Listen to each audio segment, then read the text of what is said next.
नमस्कार मंडळी, मी प्रांजली. मी तुमच्याशी गप्पा मारतीये छत्रपती संभाजीनगरमधून. मागच्या 2-3 दिवसापासून आपली व्हिडिओ माध्यमातून भेट झालेली नाही आहे आणि काल तर आपली लाईव्हसुद्धा झालेली नाही आहे. रोज संध्याकाळी 6:30 वाजता दिवे लागणीच्या वेळेला आपण संध्याकाळच्या सेवा सोबत करत असतो. पण काल माझ्या मुलीची अचानक तब्येत बिघडली, त्यामुळे मी लाईव्ह सेट केली होती पण मी लाईव्हला येऊ शकले नाही. आणि काल माझी आईसुद्धा गावी गेलेली आहे, पुण्याला आलेली आहे. त्यामुळे कालचा जो दिवस होता तो संपूर्ण मी माझ्या जाऊबाईंच्या घरीच होते. मग हे जे भांडे आहेत ते परवा रात्रीचे आणि काल सकाळचे आहेत, जे की मी आज सकाळी घासून घेतलेले आहेत. कारण काल दिवसभर मी जाऊबाईंच्या घरीच होते, मग आज इकडे आले. मग थोडंसं घर वगैरे तसंच पडलेलं होतं ते आवरलं. मुलीची तब्येत आता ठीक आहे, पण थोडासा विकनेस असल्या कारणाने आज तिला स्कूलमध्ये पाठवलेलं नाही आहे. मैत्रिणींनो, तुम्ही माझे व्हिडिओज असू द्या किंवा यूट्यूबवरती तुम्ही अजून कोणता कंटेंट बघत असाल तर हे तुम्ही फ्रीमध्ये नाही बघत आहात. मोबाईलला तुम्ही नेटचं रिचार्ज करता, तुमच्या कष्टाचे पैसे खर्च करता आणि त्यानंतर आमचे व्हिडिओज बघता. मग तुम्ही कधी हा विचार केलेला आहे का, ज्या गोष्टी मी ऐकतेय, डोळ्यांनी बघतेय, तर त्या गोष्टी सकारात्मक आहेत की नकारात्मक आहेत? प्रत्येकामध्ये बघा, सकारात्मकतेऐवजी थोडी का होईना नकारात्मकता असते. आणि त्यासोबतच जर व्हिडिओजसुद्धा तुम्ही नकारात्मक बघितले, नकारात्मक विचार ऐकले, तर ऑलरेडी आपल्यामधली नकारात्मकता आणि बघणं आणि ऐकणंसुद्धा नकारात्मक, तेही स्वतःचे पैसे खर्चून, मग याचा आपल्या आयुष्यावर काय परिणाम होत आहे? थोडासा विचार नक्की करा. तासनतास यूट्यूबवरचे व्हिडिओ बघण्यात, इंस्टाग्राम चेक करण्यात, रील्स बघण्यात किंवा फेसबुक चेक करण्यात तुम्ही घालत असाल, तर या उलट माझ्या नवऱ्याला कशा प्रकारे मी आर्थिक मदत करू शकते याचा विचार तुम्ही करू शकता. आणि हो, आर्थिक मदत करायची म्हणजे की खूप शिक्षण झालेलं असावं, चांगल्या पगाराची नोकरी मिळाली तरच मी माझ्या नवऱ्याला मदत करू शकते, असं अजिबात नाही आहे. प्रत्येकामध्ये काही ना काही कला असते आणि त्या कलेचा वापर करून नक्कीच तुम्ही पैसा कमवू शकता. आता बघा, सुरुवात केली की लगेच तुम्हाला लाखोंमध्ये, हजारोंमध्ये मिळणार नाही. सुरुवात ही छोट्यापासूनच करायची असते आणि त्यातून आपण सातत्य ठेवलं की कमाई जी आहे ती आपोआप होते, आपली प्रगतीही होते. आणि हो, काम छोटं असू द्यात किंवा मोठं असू द्यात, मी अगोदर सांगितल्याप्रमाणे सुरुवात ही छोट्यापासूनच करायची असते. मग नातेवाईक काय म्हणतील, लोक नावं ठेवतील, कोण काय म्हणेल, याचा विचार तर अजिबात करायचा नाही. लोक पायीही चालू देत नाहीत आणि घोड्यावरही बसू देत नाहीत. अशीच एक छोटीशी कथा माझ्या मैत्रिणींनी मला सांगितली होती. एक मुलगा आणि वडील गावी जात असतात. त्यांच्यासोबत एक घोडा असतो. ते तिघे चालत जातात. पुढे एक गाव लागतं. त्या गावातील लोक म्हणतात, बघा, घोड्याला असंच चालवत नेत आहे, काय मुलगा आहे, आपल्या वडिलांना घोड्यावर बसवायला पाहिजे. मग पुढे गेल्यानंतर तो मुलगा त्याच्या वडिलांना घोड्यावर बसवतो आणि स्वतः चालतो. समोर दुसरं गाव येतं, तर त्या गावातील लोक काय म्हणतात, काय बाप आहे, स्वतः घोड्यावर बसलेला आहे आणि मुलगा चालत आहे. मग थोडंसं पुढे गेलं की ते वडील उतरतात आणि मुलाला म्हणतात की तू घोड्यावर बस. पुढे गेल्यानंतर अजून एक गाव येतं, तर त्या गावातील लोक म्हणतात की काय मुलगा आहे, स्वतः घोड्यावर बसलेला आहे आणि वडिलांना मात्र चालायला लावत आहे. तर याच्यावरूनच कदाचित ती म्हण पडलेली असावी की लोक घोड्यावरही बसू देत नाहीत आणि पायीही चालू देत नाहीत. त्यामुळे लोकांकडे लक्ष द्यायचं नसतं. आपली परिस्थिती काय आहे, ही परिस्थिती आपल्याला सुधारायची आहे. मुलाबाळांना चांगलं आयुष्य द्यायचं आहे, आपणही चांगलं आयुष्य जगायचं आहे, हा विचार आपल्या डोक्यामध्ये ठेवायचा आणि आपल्या संसारासाठी काहीतरी करायचं आहे. म्हणून तुमच्यातल्या कलेचा वापर करून आपल्या संसाराला आर्थिक हातभार लावण्याचा प्रयत्न नक्कीच करायचा. पण कधीच आपल्या नवऱ्याला, आपल्या घरातील मंडळींना किंवा आपल्या परिस्थितीला हिणवायचं नाही की त्यांची कमाई किती जास्त आहे, त्यांचं घर मोठं आहे, त्यांच्याजवळ एवढ्या गाड्या आहेत, ते अशी लाईफस्टाईल जगतात. बघा, प्रत्येकाची लाईफस्टाईल ही वेगवेगळी असते. आपली जी काही परिस्थिती आहे ती सुधारण्यासाठी प्रयत्न करायचा, ना की दुसऱ्यांना मागे खेचण्याचा प्रयत्न करायचा किंवा दुसऱ्यांना नावं ठेवायची आणि दुसऱ्यावर जळायचं तर अजिबात नाही आहे. कारण हे काम खूप सोपं आहे, पण तुमच्या बिकट परिस्थितीतून मार्ग काढून पुढे जाऊन यशस्वी होणं हे खूप अवघड आहे. त्यामुळेच कदाचित म्हटलं जातं की निंदकाचं घर असावं शेजारी आणि निंदकाच्या गोष्टींना त्याच्या निंदीला एवढं महत्त्वही द्यायचं नाही, कारण निंदा करणं खूप सोपं आहे, पण परिस्थितीशी लढा देऊन यशस्वी होणं आणि पुढे आयुष्य जगत राहणं खूप कठीण आहे आणि प्रत्येकाच्याच बस की ये बात नाही है.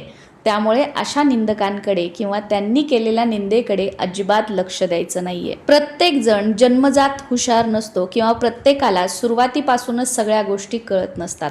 त्यामुळे ज्या दिवशी तुमच्या लक्षात आलं की या चुका मी अगोदर केलेल्या आहेत, या गोष्टी मी नको करायला पाहिजे होत्या, माझा हा निर्णय चुकला, ज्या दिवशी लक्षात आलं त्या दिवशीपासूनच स्वतःमध्ये बदल करण्याचा निर्णय घ्या आणि स्वतःमध्ये बदलसुद्धा करा. निश्चित तुमचा येणारा भविष्यकाळ जो असेल सुख, समृद्धी आणि ऐश्वर्याने भरलेला असेल. आणि आपल्या माणसांना कधीही दूर लोटू नका. बऱ्याच वेळेला आपल्याला वाटतं की वेगळं राहिलं, आपल्या माणसांपासून दूर राहिलं की आपण यशस्वी होतो, पण हे पूर्णपणे चुकीचं आहे. जोपर्यंत तुमच्या माणसांची तुम्हाला साथ नाही आहे तोपर्यंत तुम्ही आयुष्यामध्ये प्रगती नाही करू शकत. भले तुम्ही नवरा बायको मुलं राहता, तुम्ही खूप यशस्वी झाले, पण तुमच्या त्या यशाचं कौतुक करण्यासाठी आपली माणसं तर हवीत ना. भले तुमचे मित्रमंडळी शेजारी तुमचं कौतुक करतील, खूप तुम्हाला घरच्यांपेक्षा जास्त प्रेम देतात, पण ते कायमस्वरूपी नसतं.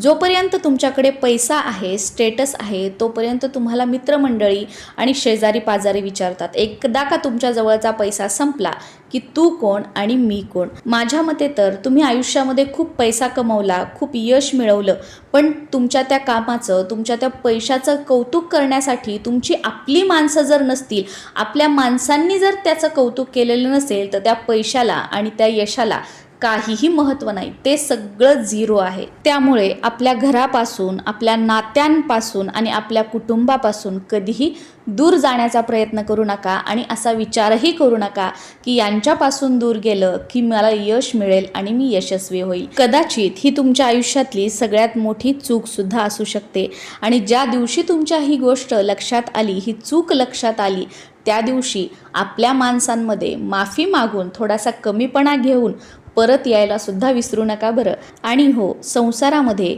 तुझं माझं अजिबात करू नका. संसार हा आपल्या दोघांचा आहे, म्हणजे नवरा बायकोचा आहे. नवऱ्यापेक्षा मी जास्त कमाई करते, सगळं घर मीच चालवते, मीच सगळ्या गोष्टी ॲडजस्ट करते, भागवते. नवऱ्याला कमीपणा दाखवणं, दुसऱ्यांकडे हे आहे आपल्याकडे ते नाही, दुसऱ्याच्या नवऱ्याला एवढी सॅलरी आहे तुम्हाला एवढी आहे, असं कधीच करू नका.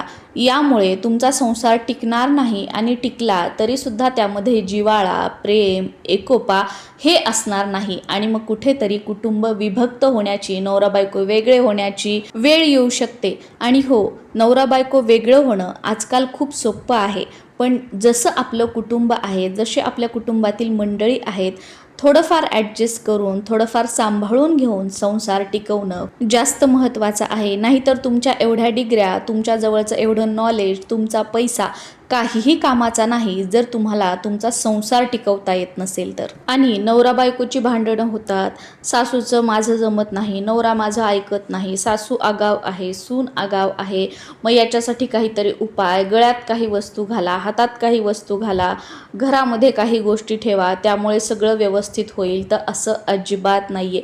संसार टिकवण्यासाठी, घरामध्ये एकोपा टिकवण्यासाठी स्वतः थोडासा कमीपणा घेणं, घरामध्ये जर कोणी अग्नी असेल तर आपण पाणी होणं, म्हणजे जर घरामध्ये कोणी चिडलेलं असेल, चिडचिड करत असेल, तर त्यावेळेला आपण शांत राहणं, ती परिस्थिती हाताळणं हे खूप महत्त्वाचं आहे.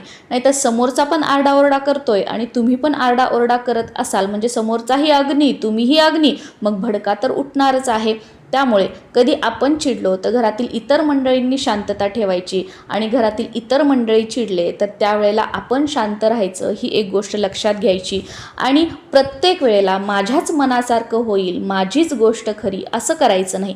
जसं तुम्हाला वाटतं की तुमच्या सगळ्या गोष्टी खऱ्या आहेत, तुम्हीच खरे आहात, तसंच मग तुमच्या घरातील जे इतर मंडळी आहेत त्यांना पण असंच वाटतं ना की त्यांच्याच गोष्टी खऱ्या आहेत, त्यांचंच म्हणणं खरं आहे. मग जसे आपले विचार तसे समोरच्याचेही विचार असू शकतात. म्हणून समोरचा चुकीचा मीच बरोबर किंवा मीच बरोबर समोरचा चुकीचा असं अजिबात करायचं नाही आहे. घरातली घरात तरी किमान करायचं नाही आहे. यामुळे वादावादी वाढते आणि एकमेकांबद्दलचा जो जिव्हाळा, प्रेम असतो ना, तो हळूहळू कमी होऊ लागतो आणि नात्यांमध्ये मग दुरावा येतो आणि मग यामुळे कुठेतरी पुढे जाऊन नाती तुटतात.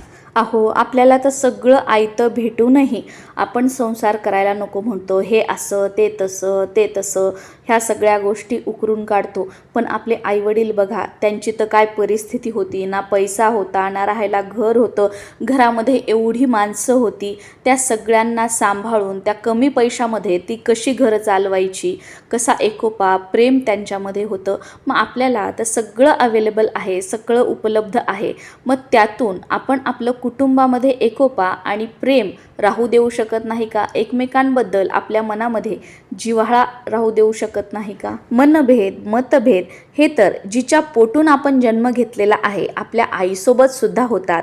मग सासरची मंडळी तर वेगळं शहर, अनोळखी लोक, त्यांच्या कुळामध्ये आपण गेलेलो आहोत. मग थोडाफार आपल्या विचारांमध्ये फरक असू शकतो. त्यामुळे काही त्यांनी गोष्टी आपल्या समजून घ्यायच्या, काही आपण त्यांच्या गोष्टी समजून घ्यायच्या. सासरच्या घराला, सासरच्या कुटुंबाला आपलं मानायचं, काही गोष्टी सोडून द्यायच्या.